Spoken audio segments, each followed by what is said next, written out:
One of the most common things I hear from people who come in for a first meeting is some version of this.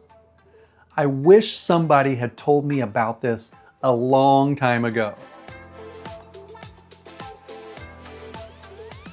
I'm Steve Martin, Managing Partner and Wealth Strategist here at SRQ Wealth, where we help families find their freedom by simplifying their financial lives. Let me start with the basics, because I think this concept just gets overcomplicated.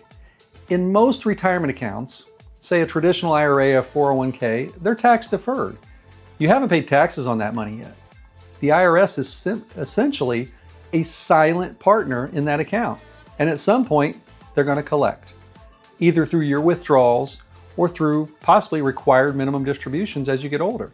A Roth conversion simply means you take a portion of that money, pay taxes on it now at today's known rates, and move it into a Roth IRA where it grows completely tax-free.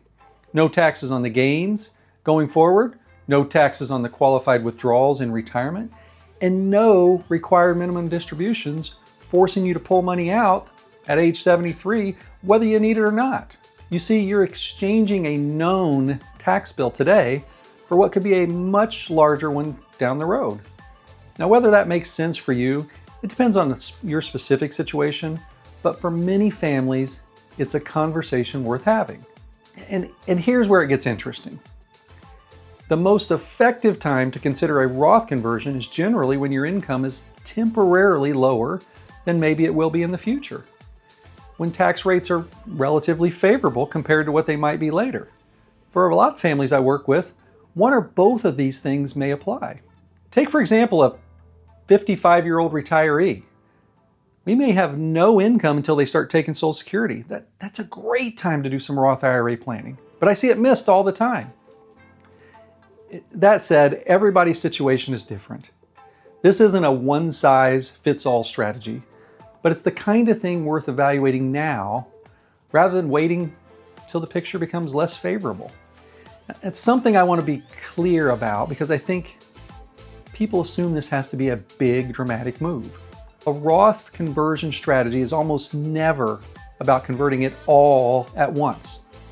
That approach tends to work well for most families, converting gradually over several years. We rarely do it all at once, converting just enough each year to stay within a manageable tax bracket without creating a much larger tax bill than necessary. Now, regarding tax brackets, as people age and live longer, and as people have fewer children, there will be less people to support the large support system that our governments have developed.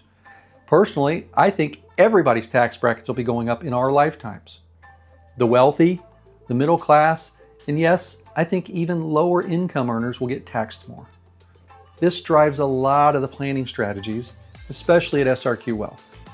Now, if you have meaningful money sitting in traditional IRAs or 401ks, and you haven't had a real conversations about Roth conversions yet, it may be worth putting that on your list. Not because it's the right move for everyone, but because understanding whether it makes sense for you is worth knowing sooner than later. Hey, I'm Steve Martin, and you've just taken your next step on your journey to true wealth. Do me a favor, hit subscribe. We put this kind of content out every week because we think an informed family is a financially free family. Think about this. How great would it be to have an income tax-free, capital gain tax-free, and asset-protected account be your largest asset in retirement? Plan for that now. Hey, we'll see you next time. God bless.